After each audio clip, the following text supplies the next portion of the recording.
अच्छा, human heart का हमने इंटरनल स्ट्रक्चर बनाया था और हमने ये बात की थी कि ये question draw well label diagram of human heart आएगा क्वेश्चन आएगा। और ये क्वेश्चन जो है वो 6 मार्क में होता है, लॉन्ग क्वेश्चन होता है, लेकिन इस क्वेश्चन में मार्क्स तभी मिलते हैं जब आप डायग्राम ड्रॉ करने के बाद उसको लेबल करेंगे। अगर आपने लेबलिंग नहीं की, देखिए कम ज्यादा लेबलिंग से मार्क्स कम ज्यादा हो सकते हैं, लेकिन अगर आप सिर्फ डायग्राम ड्रॉ करके और बगैर लेबलिंग के दे देंगे तो वो बिल्कुल जीरो हो जाएगा, तो उसका कोई फायदा नहीं है। आप थोड़ा सा लेबल करें, आप 3-4 चीजें जितनी याद आ रही है उतनी लेबल करें, लेकिन लेबल जरूर करें। और एक बात याद रखा करें कि जब आप पेपर कर रहे हो तो ये मत सोचा करें कि ये काम मैं आखिर में कर लूंगा, ये मैं बना भी लेता हूँ लेबल बाद में कर लूंगा, या मैं बना भी लेती हूँ लेबल बाद में कर लूंगी, ऐसा नहीं किया करें आप। अगर आप उस क्वेश्चन को सही टाइम दे रहे हैं तो उस क्वेश्चन को ही पूरा टाइम दे जो आपको आता है, ठीक है। और अगर आपको नहीं आ रहा और आपने एंड के लिए छोड़ा है वो एक अलग चीज है, लेकिन अगर आपको आता है तो आप जल्दबाजी में इधर उधर छलांगे मत मारें। बेहतर ये है कि जो चीज आती है उसको सही टाइम दे, ज्यादा टाइम नहीं दें, जो सही टाइम है वो दें और उसको खत्म करें, ठीक है। तो डायग्राम के साथ आपकी लेबलिंग मस्ट है, ये आप लेबलिंग के साथ ही याद किया करें। चलें जी, हाँ वर्दा बनाइए डायग्राम। ओके, चले अब हम जरा सा एक रीकैप करते हैं। हमने जो ह्यूमन हार्ट पढ़ा था, तो ह्यूमन हार्ट में 3 मेन चीजें हमने पढ़ी थी। 3 मेन चीजें यानी कि एक तो हमने उसके चेम्बर्स पढ़े थे, एंड वी नो दैट यहाँ पे 4 चेम्बर्स हैं ह्यूमन हार्ट के, ठीक है। हमने चेम्बर्स पढ़े थे, there are 4 chambers of human heart. फिर जो सेप्टम था हमने वो पढ़ा। सेप्टम क्या चीज थी? वो सेपरेटिंग वॉल थी। Septum is the separating wall जिसकी वजह से एट्रियम और वेंट्रिकल जो है वो अलग अलग हुआ होता है, ठीक है। और इसके अलावा हार्ट में मौजूद अलोंग विद चेम्बर्स वॉल्व्स, ये हमने 3 मेन चीजें ह्यूमन हार्ट में पढ़ी हैं, ठीक है। अब चेम्बर्स तो आपको याद होगा क्या थे, एट्रियम या atria and ventricle. Left side पे left atrium and right side पे right ventricle, left atrium and right atrium, ठीक है। तो ये साइड्स के हिसाब से एट्रियम और वेंट्रिकल थे। फिर सेप्टम, सेपरेटिंग वॉल, जो अभी हमने बात की है, सेपरेटिंग वॉल जो सेपरेट कर रही थी एट्रिया को लेफ्ट साइड को राइट साइड से, ठीक है, सेपरेटिंग वॉल। और वॉल्स कौन से थे? हर ओपनिंग पे, चाहे वो एट्रिया और वेंट्रिकल की ओपनिंग हो यानी एट्रियो वेंट्रिकुलर ओपनिंग, या वेंट्रिकल की आगे पल्मोनरी आर्टरी या एओर्टा में ओपनिंग हो, सब में वॉल्व प्रेजेंट थे।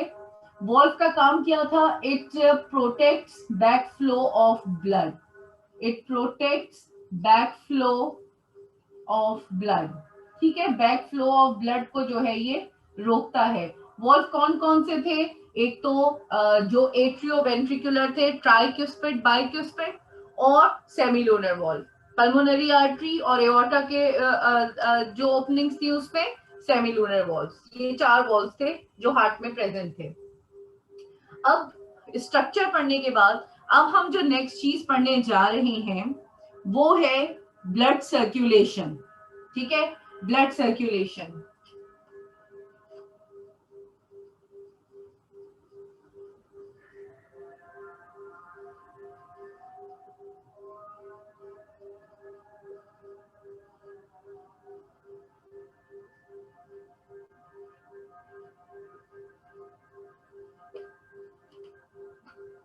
अगर किसी को बोर्ड कॉपी करना है तो कर ले, फिर मैं इसे रब करके ब्लड सर्कुलेशन बताऊंगी।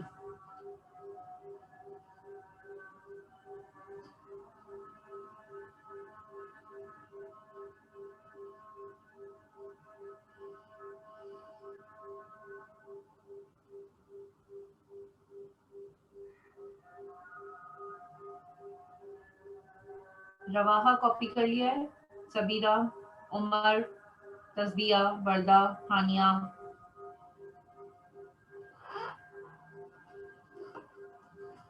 ठीक है,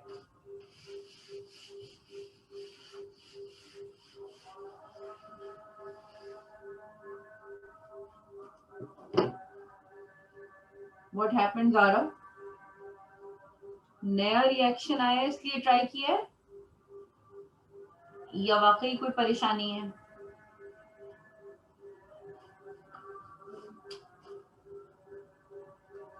circulation of blood, circulation of blood.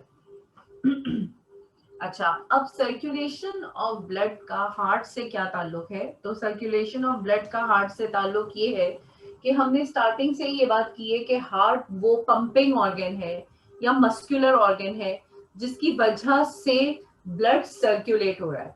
Meaning of circulation is कि कोई भी चीज अगर ये इनिशियल पॉइंट है, यहां से स्टार्ट होगी तो वापस यहीं पर आएगी। This is the meaning of circulation. कोई भी मटेरियल या कुछ भी, जब वर्ड सर्कुलेशन हम यूज करते हैं तो उसका मतलब ये होता है कि कोई भी चीज जब इनिशियल से स्टार्ट करते हैं हम, तो वो वापस घूम फिर के इनिशियल पर ही आती है। That's why it is known as circulation. अब यहाँ पे सर्कुलेशन क्या है कि for example this is the organ heart. Heart से जो भी ब्लड निकलेगा और निकल के सप्लाई किया जाएगा ऑर्गन्स को, वो फाइनली ऑर्गन से वापस हार्ट में आएगा। ठीक है, बिकॉज सर्कुलेशन के मतलब ही ये है कि जो जहां से स्टार्ट हुआ है वहीं पे वापस आ गया। यहाँ पे ब्लड सर्कुलेशन अगर हार्ट से स्टार्ट हो रही है, ये एरो बता रहा है कि हार्ट से ऑर्गन्स में जा रहा है, तो ऑर्गन्स से वापस जो है ये हार्ट में आ जाएगा। ठीक है, तो this is known as circulation. अब ह्यूमन बॉडी में जो सर्कुलेशन ऑफ ब्लड होती है उसे हम कहते हैं डबल सर्कुलेशन। ह्यूमन बॉडी में जो सर्कुलेशन ऑफ ब्लड होती है उसे हम डबल सर्कुलेशन कहते हैं। Why it is known as double circulation? इसको डबल सर्कुलेशन क्यों कहा जा रहा है? क्योंकि इट कंप्राइजेस ऑफ या it consist of two circuits. इस ये दो सर्किट्स हैं। सर्किट क्या चीज होती है? सर्किट चीज होती है जैसे कि हार्ट को ऑर्गन से जो कनेक्शन या जो जोड़ रही है चीज, उसे हम सर्किट कह रहे हैं। जैसे कि इलेक्ट्रिकल सर्किट हम वायर्स को जो है वो इलेक्ट्रिकल सप्लाई से कनेक्ट करते हैं और उसी वायर का दूसरी साइड जो है वो किसी भी हम इलेक्ट्रॉनिक आइटम से कनेक्ट कर देते हैं। तो जब हम स्विच ऑन करते हैं, इलेक्ट्रिसिटी पास होती है तो वो इलेक्ट्रॉनिक आइटम तक पहुंचती है। यहाँ पे ब्लड जो है वो सर्कुलेट कर रहा है थ्रू द ब्लड वेजल, तो ये सर्किट कहलाएगा। ठीक है, एंड ब्लड इज सर्कुलेटिंग। इस सर्किट में ब्लड सर्कुलेट कर रहा है। सर्कुलेट यानी इनिशियल से स्टार्ट होके वापस इनिशियल पे आ रहा है। लेकिन हमें यहाँ पे ये पता चल रहा है कि ह्यूमन हार्ट में डबल सर्कुलेशन है। Double circulation means two way circuit है, यानी दो सर्किट्स हैं। और वो क्या दो सर्किट हैं उस पे तो हम अभी बाद में जा रहे हैं, उनके नाम क्या हैं और किन दो को डबल सर्किट का है। लेकिन उससे पहले एक और इम्पोर्टेंट बात ये है कि डबल सर्कुलेशन का मतलब क्या है। डबल सर्कुलेशन का मतलब ये है कि जिस तरह हार्ट में से ब्लड निकल रहा है, eight the same time heart में उसी वक्त ब्लड आ भी रहा है। ठीक है, और जब ब्लड यहां से निकल रहा है तो उसी सेम टाइम ब्लड वापस आ रहा है और ब्लड वापस जा रहा है। किधर जा रहा है? अब ये कौन सी पार्ट है जिसको ब्लड जा रहा है? जबकि हम पहले ही बात कर चुके हैं कि ऑर्गन में जाता है, तो वो भी एक ऑर्गन है and that organ is known as lungs. यानी हार्ट का एक सर्किट जो है वो पूरी बॉडी से कनेक्टेड है। हार्ट से ब्लड निकल रहा है, ऑर्गन्स में जा रहा है, ऑर्गन से वापस हार्ट में आ रहा है। और दूसरा सर्किट, हार्ट में ब्लड लंग से आ रहा है और वापस लंग में जा रहा है। अब ये भी देखो सर्किट ही है ना, सर्कुलेशन है। इनिशियल पॉइंट अगेन हार्ट जो है वो इनिशियल स्टेप है। हार्ट से निकल के लंग्स में जाएगा और लंग्स से वापस हार्ट में आएगा, again the circulation. So this is one circuit जिसमें हार्ट टू बॉडी ऑर्गन्स का कनेक्शन है, and this is the second circuit जिसमें हार्ट का लंग से कनेक्शन है। इस वजह से इसको हम डबल सर्कुलेशन कहते हैं। और ये दोनों सर्कुलेशन यानी हार्ट का ऑर्गन्स में जाना, ऑर्गन से आना, और हार्ट का लंग्स में जाना और लंग्स से आना एट द सेम टाइम हो रहा है। ऐसा नहीं होगा कि पहले ये एक सर्किट कंप्लीट होगा फिर उसकी बारी आएगी, ये दोनों काम एक ही वक्त में होंगे, इसलिए इसको हम डबल सर्कुलेशन कहेंगे। अब जरा साइंटिफिक टर्म पे आ जाते हैं। ये डबल सर्कुलेशन एक हो गई आपकी, एक सर्कुलेशन है हार्ट की, heart to organs and organs से बैक टू हार्ट। इसको हमने क्या कहना है, इसको हम कहते हैं सिस्टेमिक सर्कुलेशन, सिस्टेमिक सर्कुलेशन या systemic circuit. Heart to body organs and body organs back to heart, इसको हम सिस्टेमिक सर्किट या सिस्टेमिक सर्कुलेशन कहते हैं। दूसरी पैसेज या दूसरी सर्कुलेशन क्या होती है, दूसरी होती है हार्ट टू लंग्स और लंग्स से बैक टू हार्ट, यानी ये सिर्फ और सिर्फ लंग्स और हार्ट के दरमियान है। और हमें पता है कि जब लंग्स और हार्ट, जब लंग्स का जिक्र आता है तो वर्ड पल्मोनरी यूज करते हैं, तो इस सर्किट को हम कहते हैं पल्मोनरी सर्किट, क्योंकि इसमें वेन्स भी पल्मोनरी है और आर्टरीज भी पल्मोनरी है। जो दूसरा सर्किट है उसमें वेरियस ऑर्गन्स को जा रहा है, डिफरेंट आर्टरीज से जाता है, डिफरेंट वेन से आता है। यहाँ पे पल्मोनरी सर्किट में वेन्स भी पल्मोनरी वेन्स हैं और आर्टरीज भी पल्मोनरी आर्टरीज हैं। So this circuit is a pulmonary circuit, और जो दूसरा टू बॉडी ऑर्गन्स है वो सिस्टेमिक सर्किट है। बात समझ आ रही है? बोर्ड कॉपी कर लीजिए ऑल्सो दैट डायग्राम जो उधर बनी हुई है, flow chart, what is systemic circulation and what is pulmonary circulation. Copy कर लें, फिर मैं आगे चलती हूँ।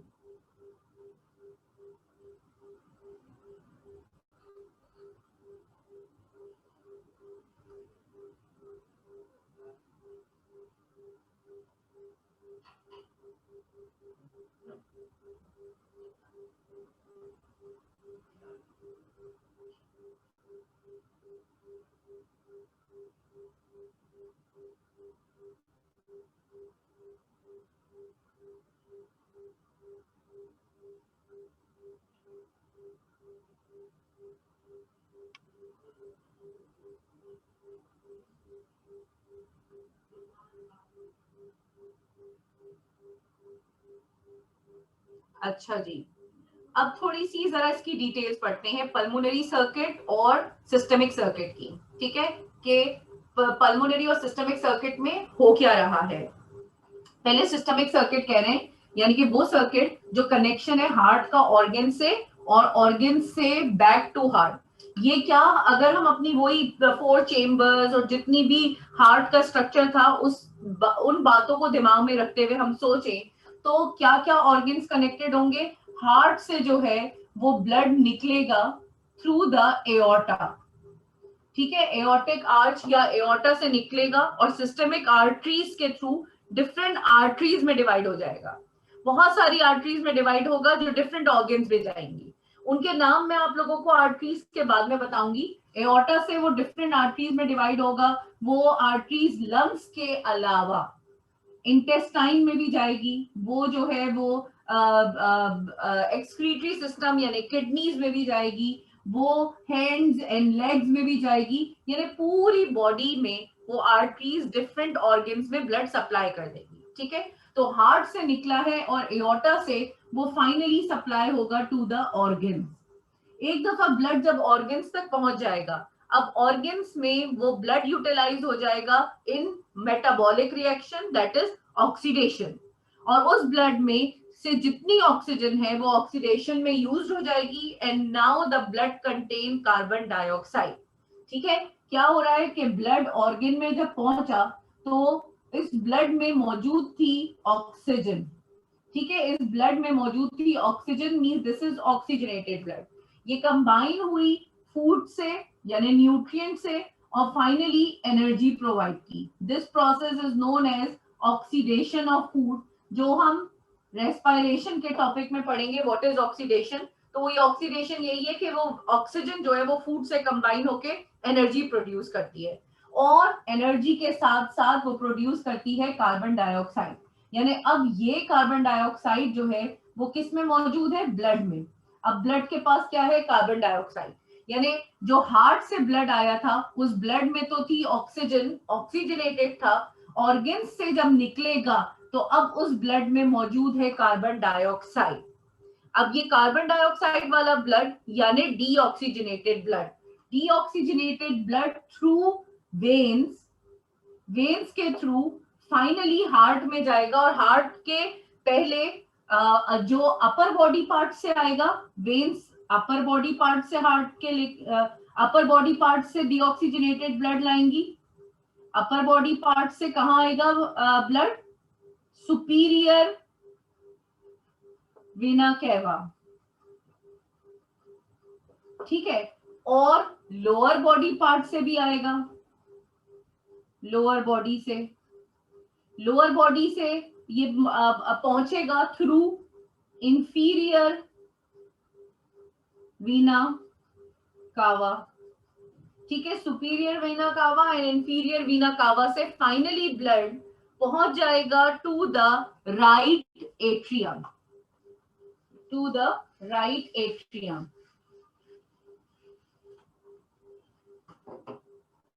Superior and inferior vena cava से ब्लड जो है वो फाइनली जाएगा टू द राइट एट्रियम, यानी कि back to the heart, heart के कहां पे? To the right atrium.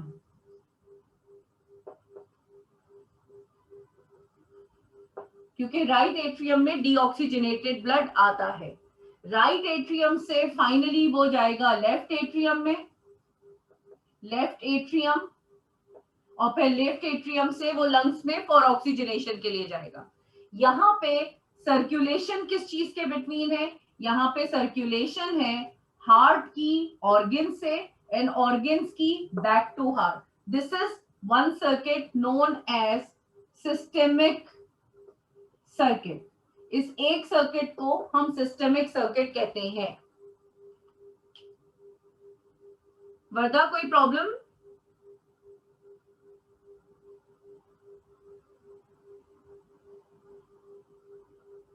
Systemic circuit समझ आ गया? Heart to organs and organ से बैक टू हार्ट, हार्ट से निकलता वो एओर्टा और डिफरेंट आर्टरीज के थ्रू वो ऑर्गन्स में पहुंचता है। ऑर्गन्स में एक दफा मेटाबॉलिक रिएक्शन के बाद जब ब्लड डीऑक्सीजनेटेड हो जाता है, मींस उस ब्लड में कार्बन डाइऑक्साइड होती है, तो वो ब्लड वेन्स के थ्रू जो है वो हार्ट में वापस जाना है। लेकिन हार्ट के में जाने से पहले अगर अपर बॉडी पार्ट से डीऑक्सीजनेटेड ब्लड आया है तो वो सुपीरियर वीना कैवा में जाएगा। अगर लोअर बॉडी पार्ट से ब्लड डीऑक्सीजनेटेड ब्लड आया है तो वो इंफीरियर वीना कैवा में जाएगा, और फिर इन दोनों से वो हार्ट में वापस जाएगा, और हार्ट के कौन से पार्ट में जाएगा? राइट एट्रिया में, ठीक है। अच्छा, अब हम जा रहे हैं पढ़ने systemic pulmonary circuit. Pulmonary circuit means heart and lungs का सर्किट। द अदर सर्किट, और जो हमने कहा है कि एट द सेम टाइम काम करना है, एट द सेम टाइम इसी हार्ट से फाइनली जो डीऑक्सीजनेटेड ब्लड है, हार्ट द सेम हार्ट, हम ये कोई दूसरा नहीं, एट द सेम टाइम उसी हार्ट में ये हो रहा है। हार्ट से अब सारा डीऑक्सीजनेटेड ब्लड निकलेगा, ठीक है, और ये deoxygenated blood through pulmonary artery, heart से ब्लड थ्रू पल्मोनरी आर्टरी निकल रहा है, और पल्मोनरी आर्टरी से ये डीऑक्सीजनेटेड ब्लड डायरेक्टली ट्रांसफर हो रहा है टू द लंग्स, ठीक है। ये हम पहले भी बात कर चुके हैं। This is the only exception in artery and vein which is supplying blood and carrying blood to lungs. Lungs को जो आर्टरी और वेन जा रही है, सिर्फ उसमें एक एक्सेप्शन थी, और वो एक्सेप्शन यही थी कि हार्ट से डीऑक्सीजनेटेड ब्लड पल्मोनरी आर्टरी में जाता है, डीऑक्सीजनेटेड, जबकि उससे पहले हमने देखा था कि हार्ट से थ्रू आर्टरीज ऑर्गन्स में ब्लड जा रहा था। यहाँ पे थ्रू आर्टरी ही जा रहा है, लेकिन सिर्फ ये एक एक्सेप्शन है कि ये आर्टरी डीऑक्सीजनेटेड ब्लड ले जाएगी और ले जाके दे देगी लंग्स को। Why to lungs? क्योंकि लंग्स में सबसे पहले ऑक्सीजन आती है और उस फ्रेश ऑक्सीजन ने जो है इस डीऑक्सीजनेटेड ब्लड को ऑक्सीजनेट कर देना है। ऑक्सीजनेट मींस के उसमें से कार्बन डाइऑक्साइड निकाल के और खुद ऑक्सीजन ने जो है वो ब्लड में मिक्स्ड हो जाना है। अब लंग्स में मौजूद है ऑक्सीजनेटेड ब्लड, जो लंग्स से फाइनली निकलेगा, जो लंग्स से फाइनली निकलेगा and through pulmonary vein, through pulmonary vein it get back to the heart, but at the left side of the heart means left atria or left atrium. ठीक है, heart to from pulmonary or through pulmonary artery to lungs, and from lungs through pulmonary vein back to heart. This circuit is a second circuit and this circuit is known as pulmonary circuit. Pulmonary circuit. So this is basically the double circulation of blood. ये होती है double circulation of blood.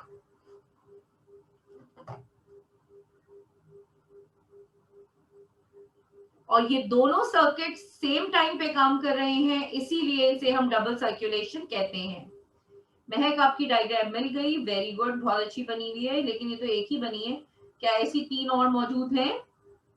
सही, आपकी diagram perfect है, लेकिन जो मैंने आपको उस वक्त डार्क करके लेफ्ट वेंट्रिकल और राइट वेंट्रिकल की वॉल्स बताई थी, वो जरूरी नहीं है आप हार्ट में डार्क करें, बस वो मैंने आपको समझाने के लिए उस वक्त डार्क किया था। वेल डन महक, महक ने भेजी है ना?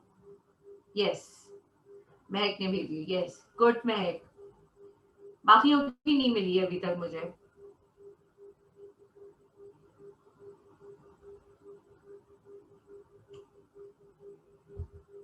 अच्छा भाई, अब ये कॉपी कर लें, फिर मैं इसे रब करके आगे चलती हूँ।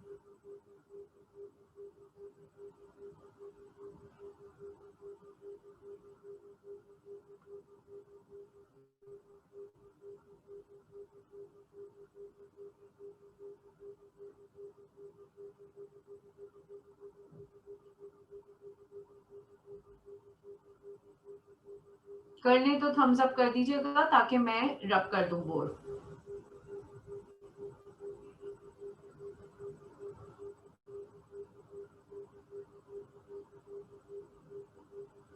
अरसलान, अमरता, हो रहा है आप लोगों का भी? तैयबा, सारिम,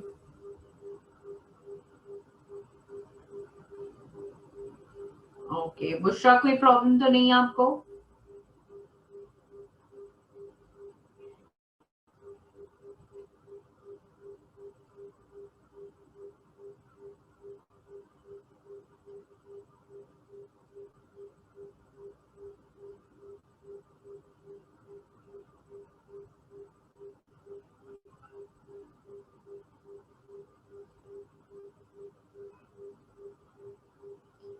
ओके, मैं बोर्ड रब कर रही हूँ, फिर मैं आगे चलती हूँ सर्कुलेशन से ही रिलेटेड और बातें करने के लिए कि how the circulation is possible. यानी ये तो हमने पढ़ लिया कि हार्ट से ऑर्गन, ऑर्गन से हार्ट, हार्ट से लंग्स, लंग्स से ऑर्गन, बट ऐसी क्या चीज है, क्या फोर्स है या क्या ऐसा मैकेनिज्म है कि ब्लड हार्ट से निकल के ऑर्गन्स में और ऑर्गन से वापस हार्ट में आ रहा है? मूवमेंट, किसी भी चीज की मूवमेंट या एक जगह से दूसरी जगह जाना या ट्रांसपोर्टेशन तभी पॉसिबल होती है जब कोई मशीन हो या कुछ ऐसी चीज हो जो फोर्स प्रोड्यूस करे, और उस फोर्स की वजह से ही मूवमेंट जो है वो पॉसिबल होती है। इसका मतलब यहाँ पे भी हार्ट जो है कोई फोर्स प्रोड्यूस कर रहा है या हार्ट में सर्कुलेशन की कोई रीजन है। ठीक है, तो अब हम सर्कुलेशन से रिलेटेड ही पढ़ने जा रहे हैं कि दिस सर्कुलेशन ऑफ ब्लड, जो ये हार्ट से ऑर्गन और ऑर्गन से हार्ट, हार्ट से लंग्स एंड लंग्स से ऑर्गन, ये दोनों सर्किट एट अ टाइम जो हो रही हैं, ये कितनी दफा होती हैं? इसे क्या कहते हैं सर्कुलेशन को, and what actually is happening to the heart कि जिसकी वजह से ये सर्कुलेशन पॉसिबल है।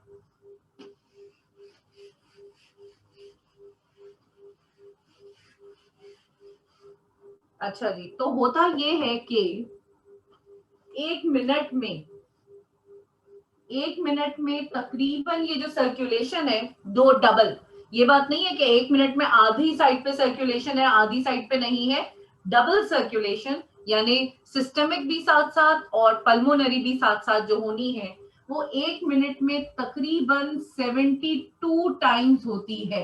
यानी 72 टाइम्स ब्लड हार्ट में आता है और निकल रहा है दोनों साइड पर, ठीक है, oxygenated and deoxygenated to the systemic and pulmonary circuit at a time 72 times जो है एक मिनट में जाता है, and this will be taking place by rhythmic movement of heart, rhythmic movement of heart, heart की रिथमिक मूवमेंट से जो है वो ये सब पॉसिबल होता है। अच्छा, हार्ट की रिथमिक मूवमेंट को हम हार्ट बीट भी कहते हैं, हार्ट बीट या हार्ट बीट्स। ये जो रिदमिक मूवमेंट है यानी जिससे कॉन्ट्रैक्शन और रिलैक्सेशन हो रही है उससे ब्लड अंदर पंप होके वापस भी आ रहा है और eight the same time heart से निकल भी रहा है, और एक मिनट में 72 टाइम्स ये सर्कुलेशन पूरी होती है। This is known as the rhythmic movement of heart, या इसको एक आम लैंग्वेज में हम पंपिंग ऑफ हार्ट भी कहते हैं, पंपिंग ऑफ हार्ट, जिसकी वजह से जो मूवमेंट या सर्कुलेशन ऑफ ब्लड है वो पॉसिबल हो रही है, और इसको कार्डियोलॉजिस्ट की लैंग्वेज में या मेडिकल लैंग्वेज में हार्ट बीट्स भी कहा जाता है। यानी एक मिनट में 72 टाइम्स हार्ट जो है वो बीट करता है, and which make up the pulse rate also, क्योंकि वो ब्लड सर्कुलेट हो रहा है वेन्स में, तो इस वजह से it also produces the pulses, ठीक है, और उसे हम पल्स रेट कहते हैं। यानी ये जो एक मिनट में 72 टाइम्स बीटिंग हो रही है, यही काउंट करें अगर हम पल्सेस तो वो 72 पल्सेस भी होती हैं, ठीक है। Heart beat is equals to the pulse rate, if the pulse rate is 72 times if the heart beats 72 times, so the pulse rate is also 72 pulses.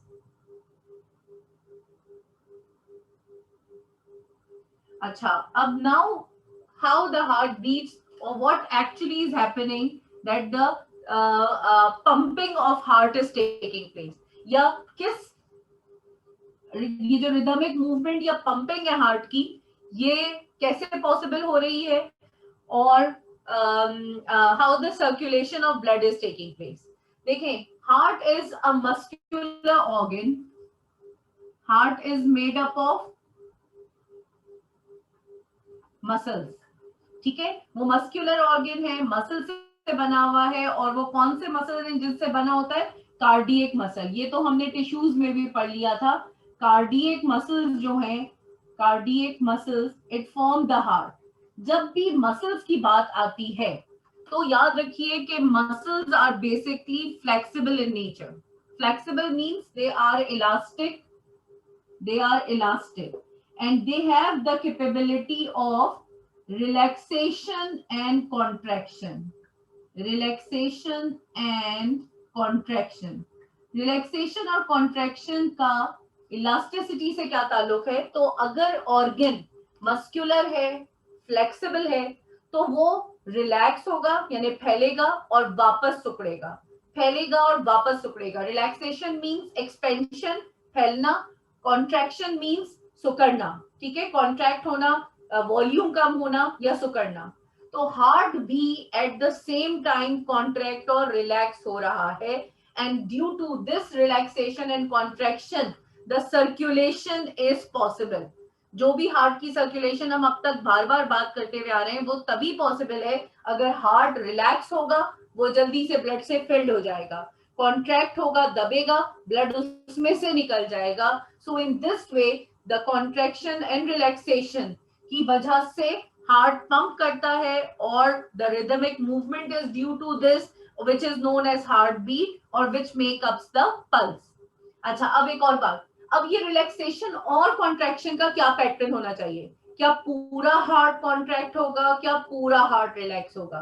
तो ये तो हो नहीं सकता, इसलिए क्योंकि अगर हार्ट में सेम टाइम पे ब्लड निकल रहा है और सेम टाइम पे वापस आ रहा है, तो इसका मतलब एट अ सेम टाइम पूरा हार्ट एक साथ रिलैक्स नहीं होगा, पूरा हार्ट एक साथ कॉन्ट्रैक्ट नहीं होगा। यहाँ पे कॉन्ट्रैक्शन रिलैक्सेशन को भी हम according to the chambers divide कर देंगे। यानी अगर अपर पार्ट रिलैक्स है तो लोअर पार्ट कॉन्ट्रैक्ट है, यानी अगर वेंट्रिकल जो एट्रिया अगर रिलैक्स है तो वेंट्रिकल क्या होगा? कॉन्ट्रैक्ट होगा। ठीक है, तो यहाँ पे अब जो हम पढ़ेंगे, दो टर्मिनोलॉजीज हैं, पहले वो नोट कर ले, फिर हम कॉन्ट्रैक्शन एंड रिलैक्सेशन पे जाते हैं। और वो दो टर्मिनोलॉजीज हैं, diastole of heart, diastole and systole. Diastole क्या चीज होती है? डायस्टोल वर्ड का मतलब होता है रिलैक्सेशन या रिलैक्स, यानी एक्सपेंशन, फैलना, वॉल्यूम का इंक्रीज होना, डायस्टोल। सिस्टोल का मतलब क्या होता है? कॉन्ट्रैक्ट, यानी सुकड़ना या छोटा हो जाना। ठीक है, ये टर्मिनोलॉजी याद करना इसलिए जरूरी है क्योंकि आगे हम अब इसी की लैंग्वेज में बात करेंगे कि कौन सा पार्ट डायस्टोल हो रहा है तो क्या होगा, कौन सा पार्ट सिस्टोल हो रहा है तो क्या होगा। डायस्टोल का क्या मतलब है? रिलैक्सेशन या रिलैक्स। सिस्टोल इज कॉन्ट्रैक्ट या सुकड़ना या वॉल्यूम का कम होना। फर्स्ट स्टेप में होता है, the first very first step is diastole of atria. अब वो दोनों होंगे लेफ्ट एंड राइट, लेफ्ट और राइट दोनों साइड के एट्रियम जब डायस्टोल हो जाएंगे, डायस्टोल मींस क्या हो जाएंगे? रिलैक्स हो जाएंगे। रिलैक्स होने का मतलब ये हुआ ना कि वो दोनों बड़े हो गए, बड़े हो गए यानी फैल गए, उनमें जगह ज्यादा हो गई। जैसे ही वो डायस्टोल या रिलैक्स होंगे एट्रियम, तो फौरन दोनों atrium, left and right atrium field हो जाएंगे ब्लड से। When relax, they become filled with blood.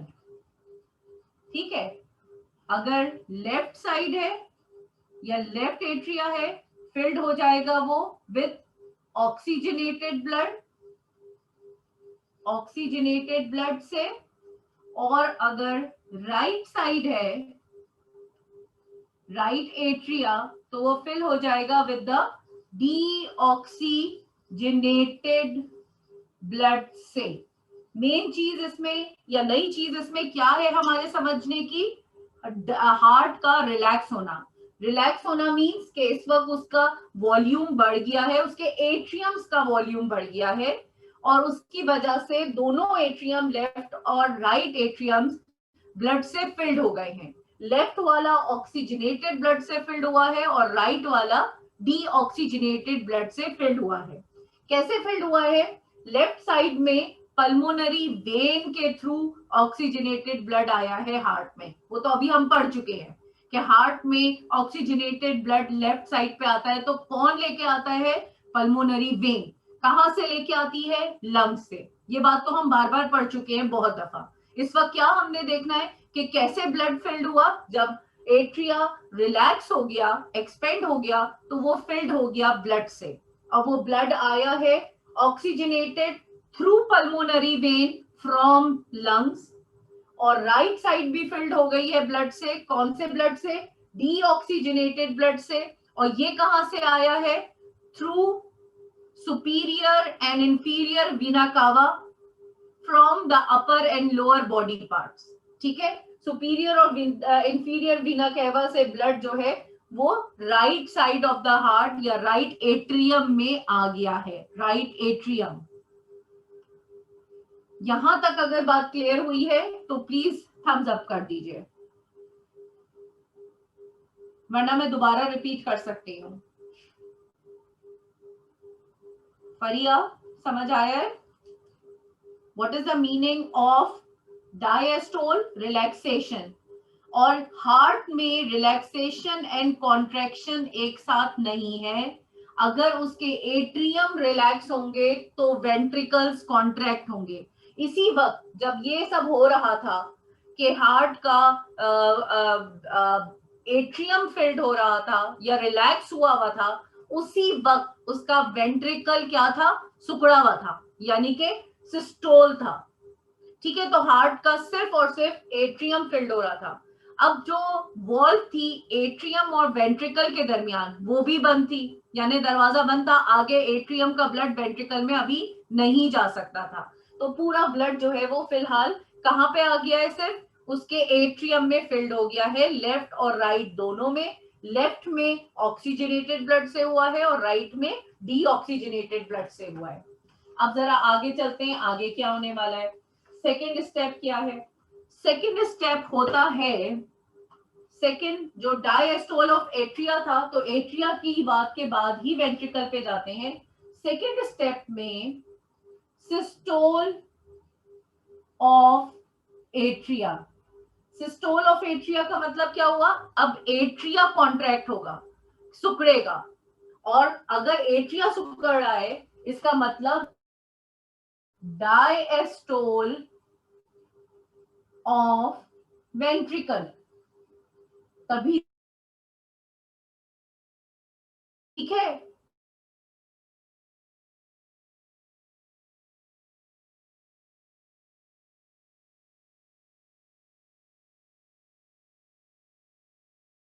Relaxation of ventricle, relaxation of ventricle. अगर एट्रिया कॉन्ट्रैक्ट हो रहा है, दब रहा है, सिकुड़ रहा है, तो इसका ब्लड यानी कि नीचे वेंट्रिकल में फिल्ड होगा, क्योंकि वेंट्रिकल जो है वो क्या हो गया है? रिलैक्स हो गया है। ठीक है, दोनों एट्रियम और वेंट्रिकल के दरमियान ओपनिंग का क्या नाम होता था? उस ओपनिंग का नाम होता था एट्रियो वेंट्रिक्यूलर ओपनिंग। उस ओपनिंग का नाम होता था एट्रियो वेंट्रिक्यूलर ओपनिंग। और लेफ्ट साइड का एट्रिया, लेफ्ट साइड पे जो वॉल्व होता था वो था आपका bicuspid valve. Bicuspid valve open. और राइट साइड पे जो वॉल्व था, राइट साइड यानी राइट एट्रिया वेंट्रिकल का, tricuspid valve open. Valve open होंगे तभी तो ब्लड आगे जाएगा। तो सेकेंड स्टेप क्या है? जो चीज पहले रिलैक्स थी अब वो सिकुड़ रही है, यानी systole of atrium and diastole of ventricle. ठीक है, systole of atrium means contraction of atrium and relaxation of ventricle. जब वेंट्रिकल रिलैक्स होगा, फैलेगा, एक्सपेंड होगा, तो जितना ब्लड एट्रियम में था सिकुड़ने से पुश हो जाएगा या प्रेशर से वेंट्रिकल में। ठीक है, इनकी दरमियान जो ओपनिंग थी उसका नाम था एट्रियो वेंट्रिकुलर ओपनिंग। और ये ओपनिंग पे जो दो वॉल्व्स थे, बाइक्यूस्पिड एंड ट्राइक्यूस्पिड वॉल्व, दोनों ओपन हो जाएंगे, यानी जैसे दरवाजे खुल जाएंगे और फाइनली ब्लड फिल्ड हो जाएगा वेंट्रिकल में। ब्लड फिल्ड हो जाएगा वेंट्रिकल में।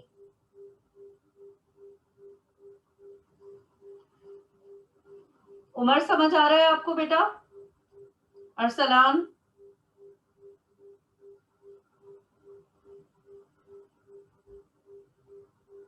उमर, अरसलान,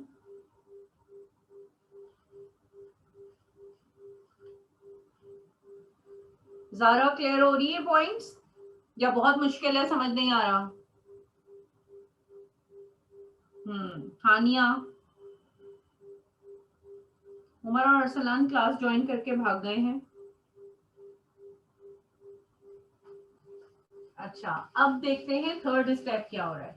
यानी अभी ब्लड को दोबारा वापस आते हुए भी तो आगे वापस आते हुए देख लिया हमने, या हमने देख लिया कि एट्रिया फिल्ड हो रहा था इस तरह से, एट्रियम से वेंट्रिकल में जा रहा था। अब वेंट्रिकल से आगे ऑर्गन्स में ब्लड भेजना है, तो क्या चेंज आएगी? यानी पूरी पंपिंग हमें देखनी है ना कि क्या हो रहा है। तो अब क्या चेंज आएगी? अब जो थर्ड स्टेप है वो होता है, जो चीज अब रिलैक्स थी वो दोबारा कॉन्ट्रैक्ट हो जाएगी, यानी कि सिस्टोल ऑफ वेंट्रिकल।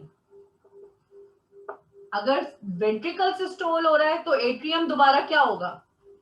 एट्रियम दोबारा क्या होगा? एंड डायस्टोल ऑफ एट्रिया या एट्रियम। बात समझ आ रही है आप लोगों को? क्योंकि हमने कहा है ना कि ये कॉन्ट्रैक्शन रिलैक्सेशन हमने अपर लोअर चेम्बर्स में डिवाइड की है, यानी एट्रियम और वेंट्रिकल में। अगर एट्रियम कॉन्ट्रैक्ट है, वेंट्रिकल रिलैक्स है। अगर एट्रियम रिलैक्स है तो वेंट्रिकल कॉन्ट्रैक्ट है। अब लेकिन डायरेक्शन ऑफ मूवमेंट क्या है, या आगे ब्लड को कैसे जाना है, तो वो ये होता है कि सिस्टोल ऑफ वेंट्रिकल का मतलब है वेंट्रिकल्स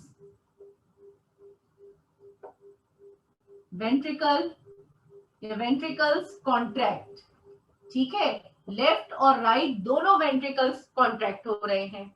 लेफ्ट वेंट्रिकल जब कॉन्ट्रैक्ट होता है तो ब्लड जाता है टू द एओर्टा, और इनके दरमियान जो वॉल्व है वो उस वक्त ओपन हो जाती है, which is known as semi lunar valve.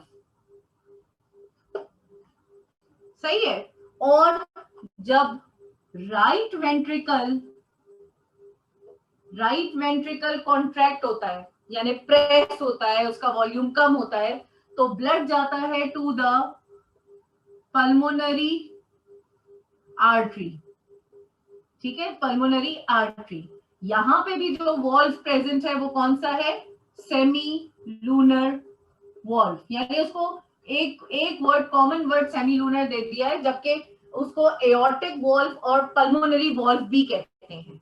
ठीक है, aortic valve and pulmonary valve भी कहते हैं, बट सेमी लूनर वॉल्व भी अगर हम कहेंगे तो इसको सही ही समझा जाएगा। अच्छा, अब यहाँ पे जिस वक्त ये वॉल्व ओपन हुए ताकि आगे ब्लड जाए एओर्टा में और पल्मोनरी आर्टरी में, एट द सेम टाइम जो बाइक्यूस्पिड एंड ट्राइक्यूस्पिड वॉल्व थे वो बंद हो गए, ताकि अगर वेंट्रिकल जो है वो सिकुड़ा है तो बैक फ्लो ऑफ ब्लड ना हो जाए, यानी कि वेंट्रिकल से आगे तो जाए, थोड़ा पीछे भी चला जाए ब्लड, क्योंकि दबाने से तो कोई भी चीज कहीं भी जाएगी प्रेशर से, तो वो वापस जा सकती है एट्रियम में। इसलिए eight the same time bicuspid and tricuspid valves get closed। ये वाली बात समझ आई है सबको, बाइकस्पिड एंड ट्राइकस्पिड की, कि जब लेफ्ट वेंट्रिकल कॉन्ट्रैक्ट हुआ है ब्लड एओर्टा में गया है, राइट वेंट्रिकल कॉन्ट्रैक्ट हुआ है ब्लड पल्मोनरी आर्टरी में गया है, और इन दोनों के दरमियान के वॉल्व जो थे दोनों सेमीलूनर एंड सेमीलूनर वॉल्व, दोनों सेमीलूनर वॉल्व क्या हुए हैं? ओपन हुए हैं, ताकि ब्लड आगे मूव करे। लेकिन एट द सेम टाइम वो वॉल्व जो एट्रियम और वेंट्रिकल के थे वो क्लोज हो गए हैं, to protect the back flow of blood, to protect the back flow of blood. लेकिन जब सिस्टोल का वेंट्रिकल हुआ, वेंट्रिकल का सिस्टोल हुआ था, यानी वेंट्रिकल कॉन्ट्रैक्ट हुआ था, eight the same time atrium जो था वो रिलैक्स हो गया था, यानी eight the same time atrium relax, दोनों लेफ्ट एंड राइट बोथ। और फिर क्या होगा? फिर यही होगा, जब एट्रियम रिलैक्स हुआ उसको हम डायस्टोल ऑफ एट्रिया कहेंगे, यानी बिल्कुल यही वाला स्टेप रिपीट हो जाएगा। हो गई सर्कुलेशन, जहां से स्टार्ट हुए थे वहीं वापस आ गए, ब्लड भी यहीं से निकला था, आगे गया था वेंट्रिकल में, वेंट्रिकल से वापस आ गया एट्रियम में, और कुछ जो है वो वेंट्रिकल से आगे चला गया। सही है, सॉरी वेंट्रिकल से एट्रियम नहीं आया, बॉडी से दोबारा जो है वो एट्रियम में आ गया।